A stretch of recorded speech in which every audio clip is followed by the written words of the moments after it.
నమస్తే తిరిగి వార్తలకు స్వాగతం. అత్తిలి విద్యుత్ సబ్స్టేషన్ కోసం ఆ శాఖ మంత్రి గొట్టిపాటి రవికుమార్కు కూటమి నాయకులు వినతి పత్రాన్ని అందజేశారు. రోడ్ల భవనాలు, మౌలిక సదుపాయాలు, పెట్టుబడుల శాఖ మంత్రి బీసీ జనార్దన్ రెడ్డికి 45 కోట్లతో చేపట్టబోయే పలు అభివృద్ధి పనులకు ప్రతిపాదనలు పంపారు. అదేవిధంగా కేంద్ర భారీ పరిశ్రమల మంత్రిత్వ శాఖ సహాయ మంత్రి భూపతిరాజు శ్రీనివాస్ వర్మకు నియోజకవర్గంలో 3,72,00,000 పలు అభివృద్ధి పనులను ప్రతిపాదించారు. ఇది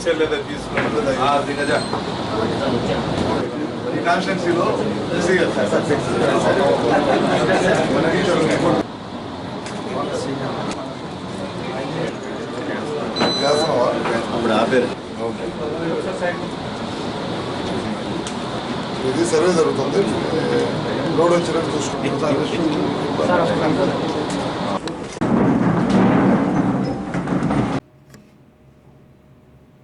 అత్తిలి మండలం అత్తిల్లో పురందాస్ నాగేంద్ర అనే వ్యక్తి పురుగుల మందు సేవించి మృతి చెందినట్లు అత్తిలి ఎస్ఐపి ప్రేమరాజు తెలిపారు. ఆయన తెలిపిన వివరాల ప్రకారం కోరుకొల్లు గ్రామానికి చెందిన నాగేంద్ర అత్తిల్లో తన భార్యతో ఈ నెల 7వ తారీఖున గొడవ పడ్డాడు.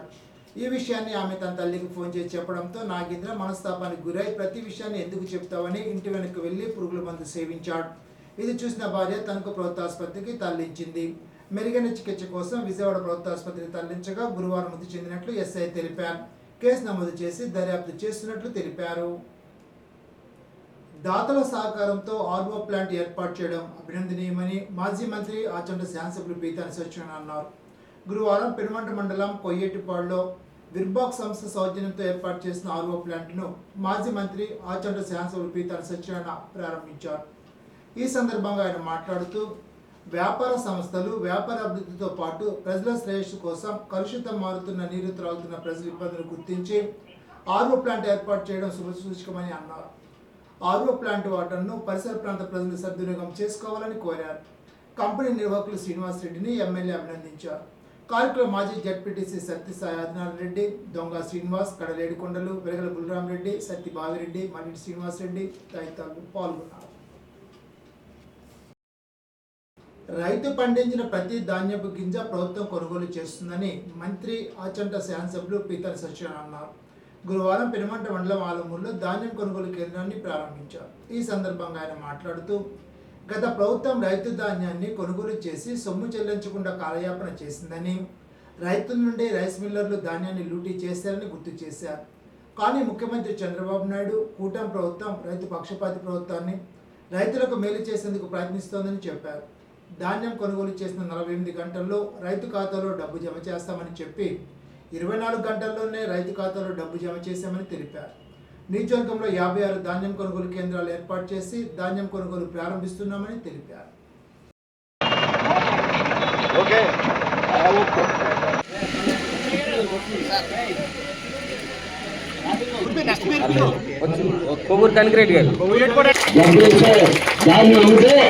డబ్బు ఎప్పుడు వస్తుందో తెలియదు. కానీ మా ప్రభుత్వం చెప్తోంది 48 గంటలు, కానీ 24 గంటలు ఇస్తున్నాం, 7 గంటలు కూడా ఇస్తా ఉన్నాం. అంటే ఈ ప్రభుత్వం యొక్క లక్ష్యం రైతు పక్షాన ప్రభుత్వం చెప్పడానికి వచ్చాం. ఈరోజు కార్యక్రమం జరుగుతున్న కార్యక్రమంలో ఎప్పటికప్పుడు సమాచారం ఇస్తా ఉన్నాం.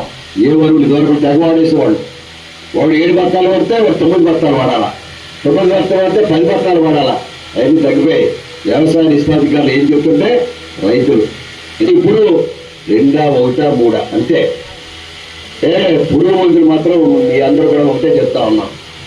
మన ఆరోగ్యాన్ని కాపాడుకుంటూనే ప్రజల ఆరోగ్యాన్ని కాపాడాల్సిన బాధ్యత. పురుగు మందులు ఏజ్ వైద్యం వాడకండి అని చెప్తా ఉన్నా. దాంట్లో రెడ్ బ్రాండ్ ఉంది, రెడ్ వాడకూడదు. ఎక్కడన్నా వాడితే అధికారికి అప్పచెప్పటి కేసు బుక్ చేయమని చెప్తున్నా. పెస్టిసైడ్ సంబంధించిన పురుగు మందుల వాడకం ఆరెంజ్ కానీ రెడ్ కానీ ఎక్కడన్నా వాడుతున్నట్టయితే, ఎక్కడైనా షాపుల్లో ఉన్నట్టయితే కంప్లైంట్ ఇవ్వండి అని చెప్పి ధైర్యంగా రైతులు చెప్తా ఉన్నాం. ప్రజల ఆరోగ్యాన్ని కాపాడంలో రైతులు సహకరించాలని మరీ చెప్తాను. బ్లూ వాడండి, గ్రీన్ వాడండి. పురుగు మందులు జాగ్రత్తగా వాడితే ఈ దేశాల్లో ఆ మందులు వాడితే ఇంపోర్ట్ చేసుకోవట్లేదు. మన రైతులు వాడాలా, మన రైతులు వాడాలా. మన ఆరోగ్యాన్ని కాపాడుకోక్కర్లేదా, మన ఆరోగ్యాన్ని కాపాడక్కర్లేదా? ఇది రైతుల పక్షాన్ని ఆలోచించండి అనే మాట చెప్తా ఉన్నా. ఏప్రిల్ 9, 10 తేదీల్లో గణపురం ప్రాథమిక ఆరోగ్య కేంద్రంలో వైద్యాధికారి డాక్టర్ పి కిరణ్మయ ఆధ్వర్యంలో ప్రధానమంత్రి సురక్షిత మాతృత్వ అభియాన్ కార్యక్రమంలో గణపురం ప్రాథమిక ఆరోగ్య కేంద్రానికి వచ్చిన మొదట 2వ గర్భిణీ స్త్రీలను 73 మందిని పరీక్షించి మందులు అందజేశారు. ప్రతి గర్భిణి తప్పనిసరిగా 4 సార్లు ప్రాథమిక ఆరోగ్య కేంద్రంలో పరీక్షలు చేయించుకోవాలని, మంచి పోషక విలువలకైన పదార్థాలు తీసుకోవాలని, ఐరన్ మాత్రలు, కాల్షియం బిళ్ళలు వాడాలని, సాధారణ ప్రసవము ఆరోగ్య కేంద్రంలోనే పోసుకోవాలని వచ్చిన ప్రతి గర్భిణికి అవగాహన కల్పించారు. గణపవరం మండలం సరిపల్లెల్లోని ఫిషర్మెన్ కోఆపరేటివ్ సొసైటీ వారికి ఎలక్షన్ నిర్వహించారు. ఎలక్షన్ ఆఫీసర్గా Bhimavaram FDO P Lavanya election జరిపించారు. సంఘ సభ్యులు ముంగర యేసుబాబుని ప్రెసిడెంట్గా, బైరా సత్యనారాయణ వైస్ ప్రెసిడెంట్గా, మిగిలిన వారిని డైరెక్టర్గా ఎన్నుకున్నారు. కార్యక్రమ మత్స్యశాఖ సహాయకులు బొంగు శర్మిలాదేవి, టి భాస్కర్రావు సంఘ సభ్యులు పాల్గొన్నారు. పదవీ విరమణ చేసిన రిటైర్డ్ ఎంప్లాయీస్కే కాకుండా ఎవరికి ఏ సాయం కావాలన్నా నేనున్నానంటూ రిటైర్డ్ HM ముదునూరు రామకృష్ణరాజు ఉండేవారని పలువురు వక్తలు అన్నారు. మండల కేంద్రం ఉండిలో స్వర్గీయ MRK సంస్మరణ సభ గురువారం జరిగింది. ఈ సందర్భంగా MPP ఇందుకూరి హరిబాబు మాట్లాడుతూ ఎవరికి ఏ సమస్య వచ్చినా తాను ముందుండేవారిని గుర్తు చేసుకున్నారు.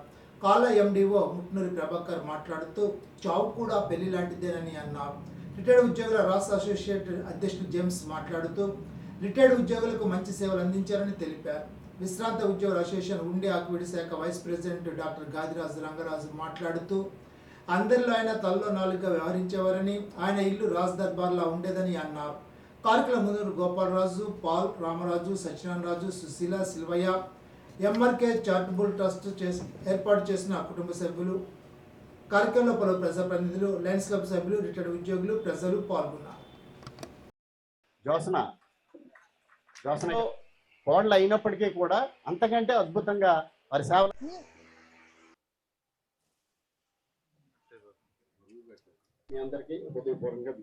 సంస్కరణ సభ ఈ రీతిగా జరగడం అనేది నేను ఎక్కడ చూడలేదు.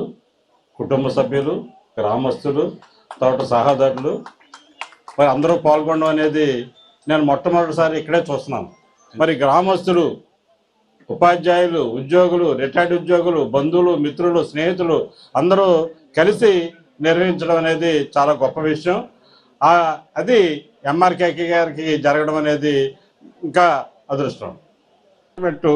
గురువు గారు ఇంకా ఆ కుటుంబానికి ఎప్పుడు నేను రుణపడి ఉంటానని తెలియజేసుకుంటూ ఈ అవకాశం ఇచ్చినటువంటి ఆ కుటుంబ సభ్యులకు, స్నేహితులకు, మిత్రులందరికీ కూడా రిటైర్డ్ ఉద్యోగుల సంఘం తరఫున మా యొక్క ప్రగాఢ సానుభూతిని, సంతాపాన్ని తెలియజేస్తూ సెలవు తీసుకుంటాం.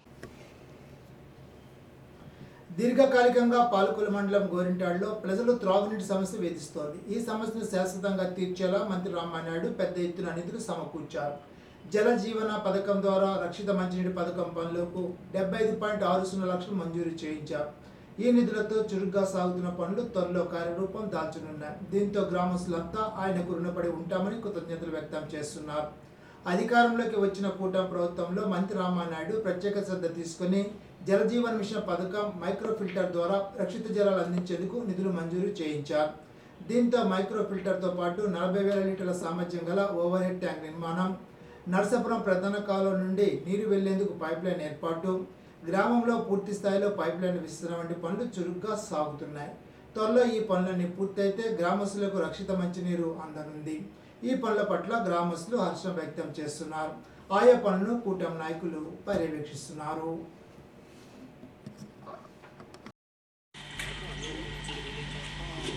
పాలకొల్లు మండలం గోరింటాడు గ్రామం అండి మాది. నేను గోరింటాడు గ్రామ సర్పంచ్ మండలి పావని నాని. గత ప్రభుత్వంలో 4 సంవత్సరాలు అయింది మేము వచ్చి. గత ప్రభుత్వంలో మా ఊరికైతే ఏ సమస్య పరిష్కారం కాలేదు. కూటమి ప్రభుత్వం వచ్చిన తర్వాత మంత్రి నిమ్మల రామానాయుడు గారి దృష్టికి మా సమస్యలన్నింటినీ తీసుకుని వెళ్తే ఆయన ఒక్కొక్కటి పరిష్కారం చేసుకుంటూ వచ్చారు. అందులో భాగంగా మా ఊరిలో అతిపెద్ద సమస్య మంచినీరండి. మైక్రో ఫిల్టర్లు లేవు, ఏమీ లేవు. వాటర్ ఏమో సరిగా ఫిల్టర్ అవ్వట్లేదు, మురికి నీరు వస్తుంది. వంటకాల ద్వారా మురికి నీరు రావడం ద్వారా మా వాటర్ ఫిల్టర్ అవ్వట్లేదు. దానివల్ల మంత్రి నిమ్మల రామానాయుడు గారి దృష్టికి తీసుకువెళ్తే జలజీవన్ మిషన్ ద్వారా 75,60,000 మాకు గ్రాంట్ ఇవ్వడం జరిగింది. ఆ గ్రాంట్ ఇచ్చిన తర్వాత మైక్రో ఫిల్టరు, పైప్ లైన్లు అన్నీ కూడా ఆయన ఏర్పాటు చేసి మంచిగా మా ఊరికి అభివృద్ధి కార్యక్రమాలు చేయడానికి మాకు చాలా తోడ్పడుతున్నారు.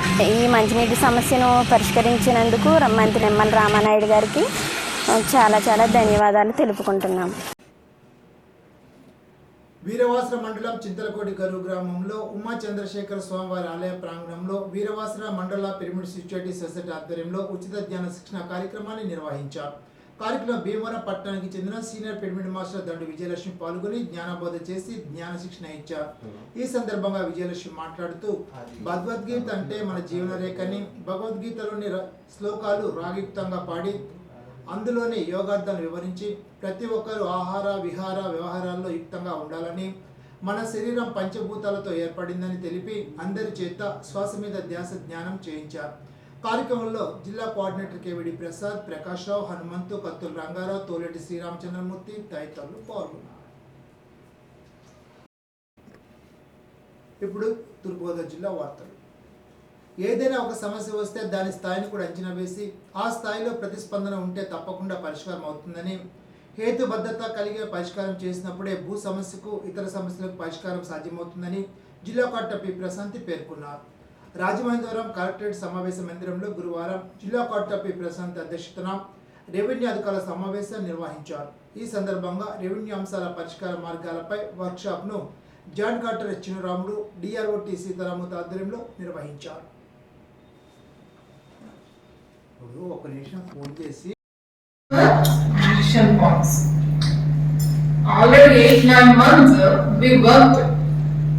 మీరు చాలా ఇన్వెస్ట్మెంట్లు ఇచ్చారు, ఆర్డర్స్ ఇచ్చారు, ఫీల్డ్ లో మాట్లాడారు, ఫీల్డ్ లో ఉన్న విఆర్ఓ కి, సర్వేస్ కి ఓరియంటేషన్స్ కూడా ఇచ్చారని అనుకుంటున్నాం.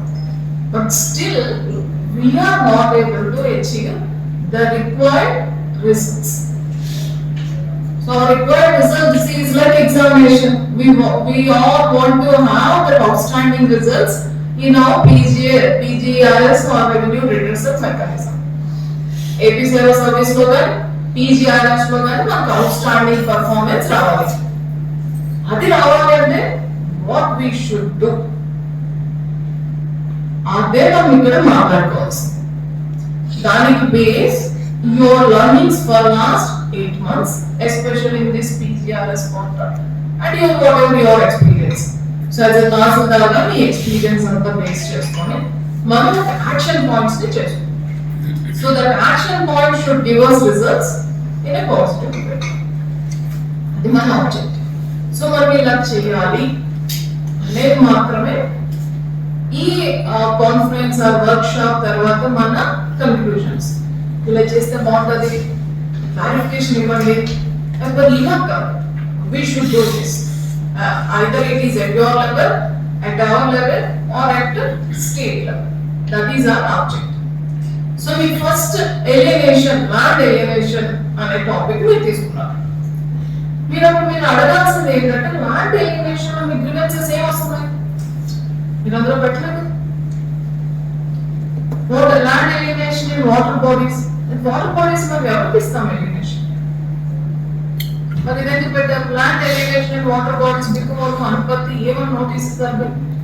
ఇది ఏంటి ఎలిమినేషన్ అనేది ఎవరికి సంబంధించిన టాపిక్? ఇప్పుడు ఏలూరు జిల్లా వార్తలు.